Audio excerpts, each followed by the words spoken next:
और चयनित अभ्यर्थियों को नियुक्ति पत्र देते हुए मुख्यमंत्री योगी आदित्यनाथ क्या कह रहे हैं, ये सुन लेते हैं। चयन की प्रक्रिया में भी वही शुचितापूर्ण व्यवस्था आज देखने को मिली है, जिसमें 932 अधिकारी अलग अलग विभागों के आज हमें प्राप्त हो रहे हैं। क्या यह संभव था 2017 के पहले? कतई नहीं। आप में से जितने लोग यहां पर नियुक्ति पत्र प्राप्त किए हैं, हमारी संख्या सीमित थी, हमने उस मंच पे सीमित लोगों को बुलवाया, लेकिन मेरा मानना है कि आप में से 932 के 932 अधिकारी सीधे नियुक्ति पत्र पाने के अधिकारी हैं। लेकिन समय की सीमा आपकी भी हमारी भी, इसलिए हमने सीमित किया और विभागीय मंत्रियों को प्रतिनिधि के रूप में यहां पर रखा। ये वह टीम है जो यहां से प्रधानमंत्री जी के विजन को इंप्लीमेंट करने के लिए अपने अपने विभागों में उस कार्यक्रम को लागू करती है और उसको लागू करने की मशीनरी के रूप में, तंत्र के रूप में आपको कार्य करना है। अभी आप ट्रेनिंग में जाएंगे, ट्रेनिंग की प्रक्रिया के बाद फिर इस राज्य के विकास के लिए आप कार्य कर रहे हैं और मुझे बताते हुए प्रसन्नता है। हमने 9 वर्ष के अंदर 9 लाख से अधिक नौजवानों को प्रदेश के अंदर ऐसे ही नियुक्ति पत्र वितरित किए हैं। ये 9 लाख नौजवान कभी नियुक्ति पत्र नहीं प्राप्त कर पाते अगर अच्छी सरकार नहीं होती। लोकतंत्र में अच्छी सरकारों को उसका लाभ यही है। और अगर ये 9 लाख नौजवान या उत्तर प्रदेश के युवा शक्ति को हम लोगों ने अलग अलग क्षेत्र में नौकरी की, रोजगार की संभावनाओं को आगे बढ़ा करके उत्तर प्रदेश में उनकी प्रतिभा का लाभ नहीं लिया होता, तो हम उत्तर प्रदेश जैसे राज्य को बीमारू राज्य की श्रेणी से उभार करके भारत के अर्थव्यवस्था के ग्रोथ इंजन के रूप में प्रस्तुत नहीं कर पाते।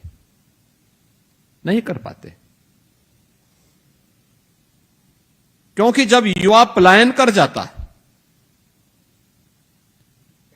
जब यहां की प्रतिभा ही पलायन कर जाती, जब यहां के युवाओं को प्रदेश के अंदर ही कार्य नहीं मौका मिलता, विकास कराता कौन? केवल हमारी योजना बना देने भर से परिणाम नहीं आ जाएगा। शासन योजनाएं बनाता है, लेकिन उन योजनाओं को सफलतापूर्वक जमीनी धरातल पर क्रियान्वयन का जो तंत्र होता है वह प्रशासन का होता है, अलग अलग विभागों का होता है। अलग अलग विभागों को फिर उसको सफलतापूर्वक अंतिम पायदान पर बैठे हुए व्यक्ति तक पहुंचाने का काम करना है। फिर परिणाम वहां से आते हैं। उस परिणाम को लाने की जवाबदेही और जिम्मेदारी इसी तंत्र के ऊपर होती है जो राजनीतिक विजन को जमीनी धरातल पर उतारने का काम करता है। 17 से पहले सपना था, इसलिए वो सपना प्रदेश के नौजवानों के सपने को भी धराशायी करता था, उसके सामने पहचान का संकट खड़ा करता था। सबसे अच्छी उर्वरा भूमि रखने वाला प्रदेश का किसान आत्महत्या करता था। सबसे अच्छा एमएसएमई का बेस रखने वाला राज्य का कारीगर हताश और निराश होकर के घर बैठ करके जहां तहां हाथ पैर मारने के लिए मजबूर होता था। हर नागरिक के सामने पहचान का संकट। और आज मुझे बताते हुए प्रसन्नता है, 9 वर्ष की शानदार यात्रा में चुनौतियां थीं, लेकिन उन चुनौतियों का सफलतापूर्वक मुकाबला किया गया। एक टीम भावना के साथ परिणाम लाया गया। परिणाम है कि 9 वर्ष में हमने उत्तर प्रदेश की अर्थव्यवस्था को 3 गुना करने में सफलता प्राप्त कर दी। देश के अंदर कहीं नहीं हुआ, यूपी के अंदर हुआ। प्रति व्यक्ति आय को 3 गुना करने में सफलता प्राप्त कर दी। उत्तर प्रदेश अब बीमारू राज्य नहीं है। अब कोई हमें बीमारू नहीं कह सकता। अब तो उत्तर प्रदेश देश की अर्थव्यवस्था का एक ग्रोथ इंजन बन करके भारत के विकास में अग्रिम भूमिका के साथ अपने आप को खड़ा कर रहा है। हमने बॉटम 3 से टॉप 3 राज्यों में यूपी को पहुंचाया है।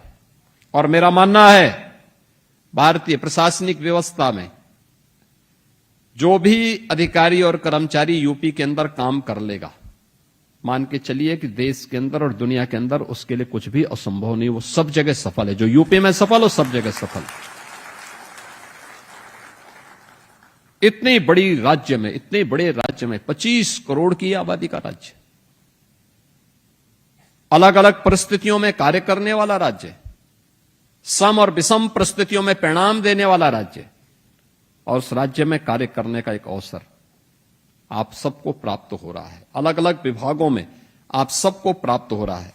मुझे प्रसन्नता है कि आज यहां पे अलग अलग विभागों से जुड़े हुए जिन लोगों को यहां पर आज चयन हुआ है, इसमें डिप्टी कलेक्टर के भी 37 पद हैं, डिप्टी एसपी के 17 पद हैं,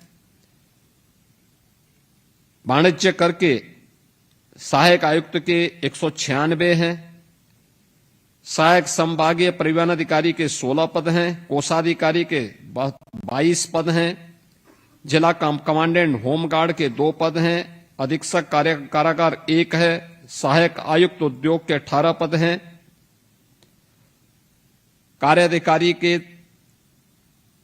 23 पद हैं, खंड विकास अधिकारी के 72 पद हैं, जिला समाज कल्याण अधिकारी के 9 पद हैं, जिला अल्पसंख्यक कल्याण अधिकारी का 1 पद है, जिला पिछड़ा वर्ग कल्याण विभाग के 5 पद हैं, वाणिज्य कर अधिकारी के 142, जिला खाद्य विपणन अधिकारी के 2, नायब तहसीलदार के 258, उप कार्यपाल के 60, जिला दिव्यांग जन सशक्तिकरण अधिकारी के 4, उप निबंधक के 40, उत्तर प्रदेश कृषि सेवा के समूह ख से जुड़े हुए सांख्यिकी अधिकारी के 3 पद, सहायक